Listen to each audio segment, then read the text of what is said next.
दीशान और शियोमी एक नौब्याहता जोड़ा है जो अपनी हनीमून ट्रिप पर निकलने का प्लान बनाते हैं। मगर जैसे ही दीशान नीचे देखकर नेविगेशन चेक करता है, अचानक एक 3 रास्तों वाला चौराहा आ जाता है जिससे वो दोनों सही रास्ता नहीं ढूंढ पाते। शियोमी पीछे लगे साइन बोर्ड की तरफ इशारा करती है और कहती है कि करीब मौजूद पेट्रोल पंप से रास्ता पूछ लेते हैं। दीशान गाड़ी चलाकर पेट्रोल पंप पहुंचता है। अंदर गैर मामूली खामोशी होती है। वाज़ेह था कि यह जगह बहुत वीरान है, आसपास कोई आबादी नहीं। हत्ता के दुकानदार भी काउंटर के पीछे आराम से सो रहा था। दीशान कई बार आवाज देता है मगर कोई जवाब नहीं आता। इससे अजीब लगता है। वो एहतियात से कुर्सी को घुमाता है और देखता है कि बूढ़ा आदमी मुंह से झाग निकाल रहा है। इसी लम्हे में आ रही हूं की आवाज आती है। पता चलता है कि वो बूढ़ा औरत का शौहर है जिसे अचानक मिर्गी का दौरा पड़ा है, लेकिन हालत ज्यादा संगीन नहीं। जब वो दोनों अपनी कहानी सुनाते हैं तो बूढ़ी औरत को कोई हैरत नहीं होती, बल्कि वो कहती है कि यहाँ अक्सर लोग रास्ता भटक जाते हैं। दीशान एक नक्शा खरीदना चाहता है तो बूढ़ी औरत दीवार की तरफ इशारा करती है जहाँ इस इलाके का वाहिद नक्शा लगा होता है, मगर वो फरोख्त के लिए नहीं है। इसके बावजूद वो दोनों को बड़ी तफसील से रास्ता समझाती है और एक मकामी शॉर्टकट भी बताती है। बूढ़ी औरत के अजीब रवैये से दोनों के दिल में शक पैदा होता है, मगर फिर भी वो इसके बताए हुए रास्ते पर चल पड़ते हैं। उन्हें मालूम नहीं होता कि यही उनके डरावने ख्वाब की शुरुआत है। रास्ते में बोरियत दूर करने के लिए दीशान अपने बचपन की बातें बताने लगता है। इसका बाप चाहता था कि वो इसका पेशा अपनाए और उसे अक्सर जंगल में जाकर जानवरों का शिकार करने पर मजबूर करता था, जबकि दीशान को बचपन से मुसव्वरी का शौक था। इस दबाव ने उसे बहुत परेशान रखा। शायद वो बातों में बहुत ज्यादा खो गया था कि अचानक शियोमी जोर से चीखती है और दीशान फौरन जोर से ब्रेक लगाता है। पता नहीं कब सड़क के बीच में अचानक एक चीज आ गई थी। सड़क के बीच में एक पुरानी नाकारा गाड़ी का बम्पर पड़ा था। मुसलसल पेश आने वाले अजीब हालात ने शियोमी को बहुत नाराज कर दिया और वो बार बार दीशान को डांटने लगी कि वो गाड़ी चलाते वक्त तवज्जो नहीं देता। शर्मिंदा दीशान जल्दी से गाड़ी से उतरा और बम्पर को घसीटकर सड़क के किनारे कर दिया। मगर जैसे ही वो वापस आकर गाड़ी में बैठा, अजीबोगरीब वाकयात एक के बाद एक होने लगे। अचानक नामालूम माए सामने वाली विंड स्क्रीन पर टपकने लगा और गाड़ी के अंदर मुख्तलिफ जगहों से सुर्ख रंग का खून बहने लगा। लेकिन जब दीशान ने गौर किया तो पता चला कि यह सब महज वहम था। बगैर ज्यादा सोचे वो दोबारा गाड़ी आगे बढ़ाता है, मगर थोड़ी ही दूर गया था कि सड़क के किनारे एक खस्ता हाल बेघर आदमी नजर आया जो पहाड़ के साथ लगा खड़ा था। शियोमी को डर था कि कहीं फिर कोई मसला न हो जाए। उसने दीशान को कहा कि उसे नजरअंदाज करे, लेकिन दीशान ने बात न मानी और खुद ही इस बूढ़े से मदद की पेशकश करने लगा। मगर वो कुछ पूछ पाता इससे पहले ही बूढ़ा अचानक अजीब अंदाज में लाठी लेकर दोनों को जोर जोर से कहने लगा कि फौरन वापस मुड़ जाओ। इसके गैर मामूली रवैये को देखकर दीशान खौफजदा हो गया और उसने फौरन एक्सीलेटर दबाकर गाड़ी तेज कर दी। इन मुसलसल पुरस्कार वाकयात ने उनकी खुशगवार हनीमून को शियोमी की नाराजगी में बदल दिया। कसूरवार दीशान खामोशी से इसकी बातें सुनता हुआ गाड़ी चलाता रहा। शायद अभी के डर की वजह से शियोमी ने कहा कि वो रफ हाजत के लिए रुकना चाहती है ताकि कुछ देर के लिए इस सब से दूर हो सके। दीशान ने गाड़ी सड़क के किनारे रोक दी और इसे करीब के छोटे जंगल की तरफ जाने दिया। मगर अभी वो कुछ ही देर गई थी कि दीशान ने दरख्तों के दरमियान एक सियासाया तेजी से गुजरते देखा। इसी वक्त सामने सड़क की तरफ से अचानक एक सनोबर का फल पाइनकॉर्न आकर गिरा। दीशान ने इसे देखा और समझा कि शायद शियोमी मजाक कर रही है। वो कुछ कहता इससे पहले ही पीछे गाड़ी का दरवाजा खुद ब खुद खुल गया। इन अजीब हालात ने इसे उलझा दिया। तभी जंगल की तरफ से शियोमी की चीख सुनाई दी। मंजर बदलता है और अब पता नहीं क्या हुआ, लेकिन इस बार शियोमी गाड़ी चला रही होती है। दीशान बार बार पूछता है कि जंगल में उसके साथ क्या हुआ, मगर शियोमी इतनी खौफजदा होती है कि कुछ बता नहीं पाती।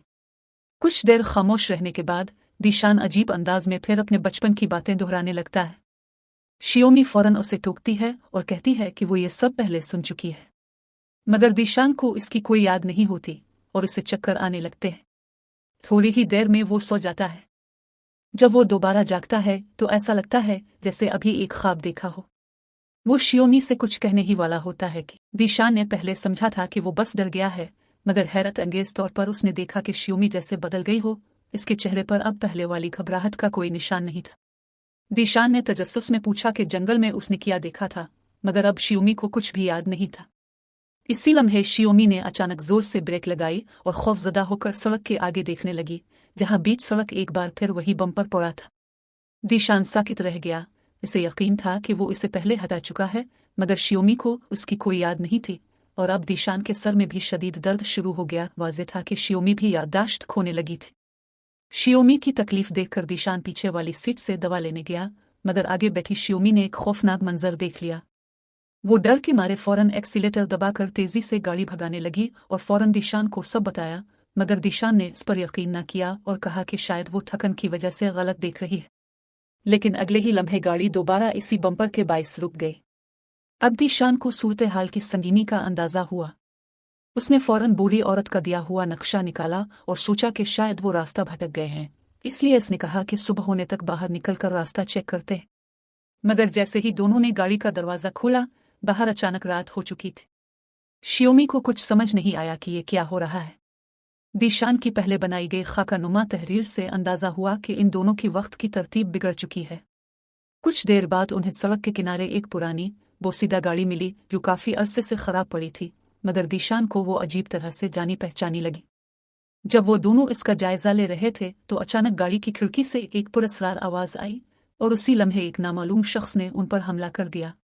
डर के मारे दोनों फौरन वापस अपनी गाड़ी में जा छुपे। इस पुरस्रार शख्स से बचने के लिए दीशान ने फौरन गाड़ी रिवर्स में डालकर पीछे हटाना शुरू किया, मगर जल्दी में पीछे जाते हुए बम्पर एक सियाह कपड़ों वाले शख्स ने खींच लिया। ये मंजर अजीब तरह से पहले जैसा लग रहा था, मगर इस वक्त दोनों के पास सोचने का वक्त नहीं था। दीशान बगैर पीछे देखे गाड़ी रिवर्स करता रहा। सड़क के किनारे एक अजीब सा साइन बोर्ड नजर आया, मगर इससे पहले कि वो कुछ समझ पाता, गाड़ी का ईंधन खत्म हो चुका था और गाड़ी स्टार्ट नहीं हो रही थी। मसाइल एक के बाद एक बढ़ते जा रहे थे। दीशान दोबारा अपनी याददाश्त खोने लगा, यहां तक कि वो ये भी भूल गया कि वो क्यों भाग रहे हैं। तभी सियाह कपड़ों वाला शख्स खंजर लेकर उनकी तरफ बढ़ा और अब गाड़ी स्टार्ट भी नहीं हो रही थी। वो पुरस्कार शख्स आहिस्ता आहिस्ता दीशान के करीब आता जा रहा था और उसके पास कोई रास्ता नहीं बचा था। एन इसी नाजुक लम्हे दूर से एक गाड़ी की हेडलाइट्स चमकी और हार्न की आवाज के साथ सियाह कपड़ों वाला शख्स इस तरफ मुतवज्जे हो गया।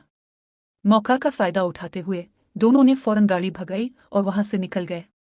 कुछ देर के लिए महफूज होने के बाद दीशान शियोमी को लेकर जंगल में भटकते रहे, मगर सुबह होने तक भी उन्हें कोई रास्ता ना मिला, बल्कि वो दोबारा इसी जगह वापस आ गए जहां से चले थे।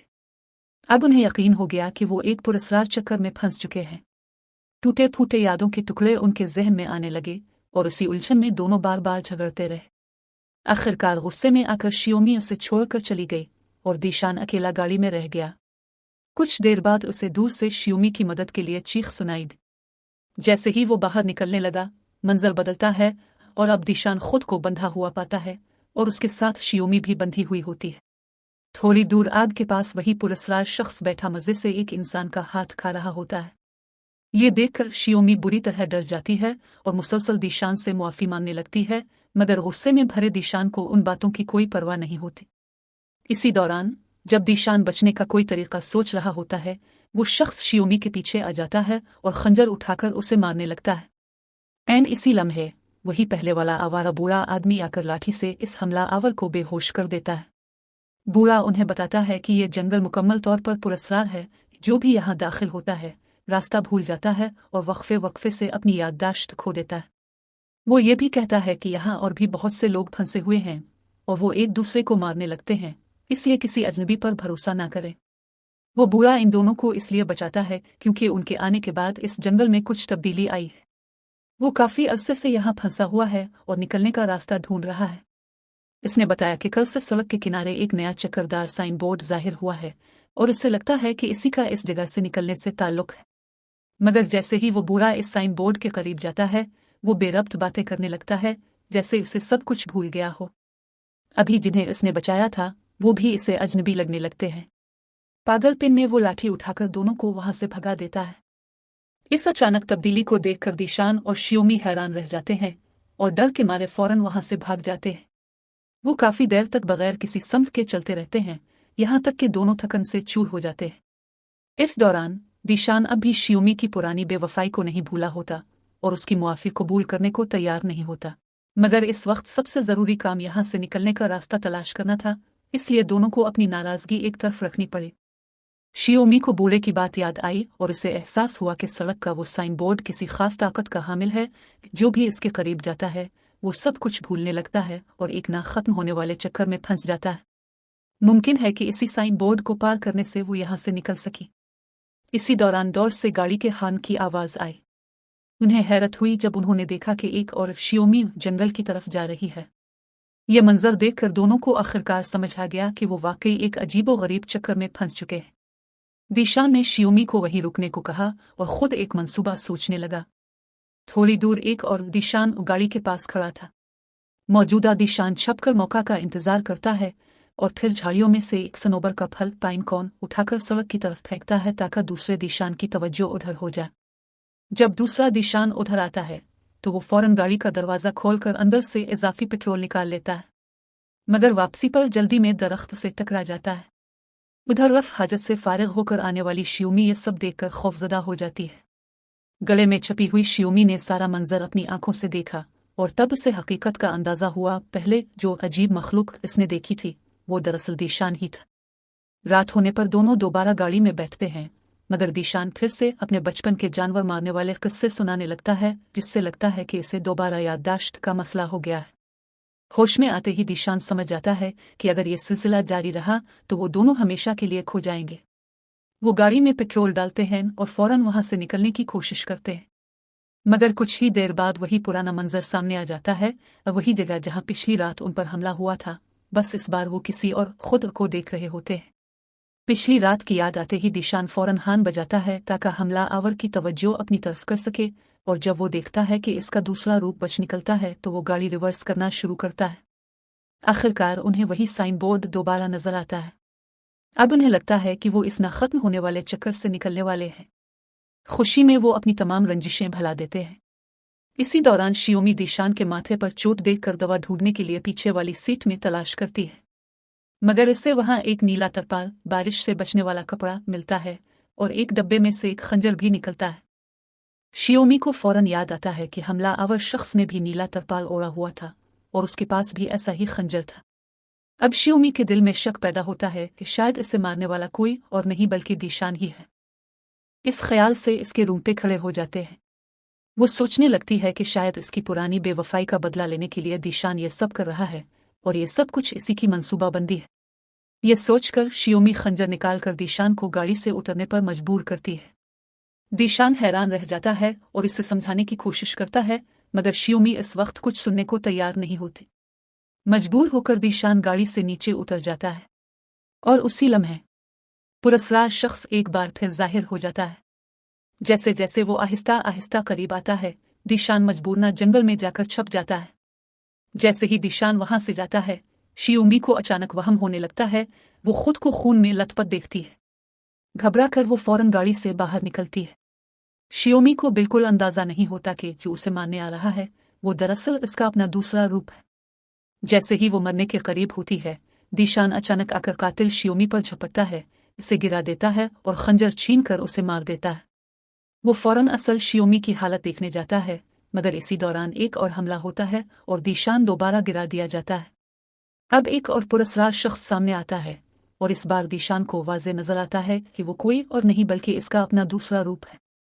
तब हकीकत खुलती है, वो दोनों बेशुमार बार इस चक्कर में फंस चुके हैं और हर बार उनके मुख्तलिफ रूप इस बिगड़े हुए वक्त में एक दूसरे को मारने की कोशिश करते हैं।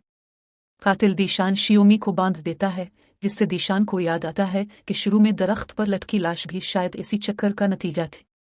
अब शियोमी फिर खतरे में होती है तो दिशान पूरी कुव्वत इरादी के साथ उठता है, खंजर पकड़कर अपने दूसरे रूप को मार देता है। इसके बाद वो पेट्रोल जलाकर अपने पिछले रूप और जंगल को आग लगा देता है।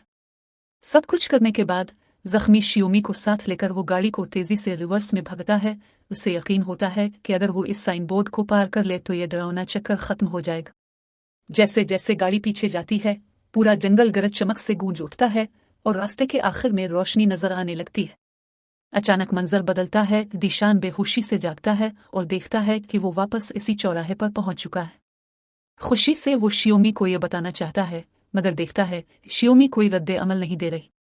वो वाकई इस खौफनाक जगह से निकल तो आए थे, मगर शियोमी मंजिल तक पहुंचने से पहले ही जान दे देती है। दिशान गम से टूट जाता है, शियोमी को बोसा देता है और फिर फैसला करता है कि जब धुंध खत्म हो जाएगी तो वो दोबारा जंगल में जाएगा। वो सड़क किनारे से एक लकड़ी उठाता है, बिल्कुल वैसी ही जैसी इस आवारा बूढ़े के पास थी। तब हकीकत सामने आती है कि वही बूढ़ा दरअसल मुस्तकबिल का दीशान था, जो दोबारा जंगल में वापस आया था।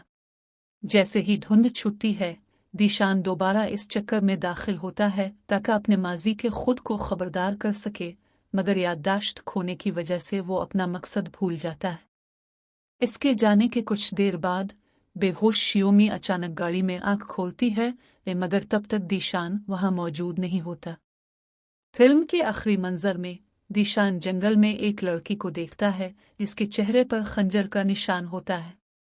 इस लड़की के हाथ में दीशान और शियोमी की तस्वीर होती है और उसकी नीली आंखें इस बात का सबूत देती हैं कि वो उनकी बेटी है। यूं लगता है कि शियोमी भी दोबारा इस चक्कर में वापस आ चुकी है और उसी के साथ फिल्म खत्म हो जाती है।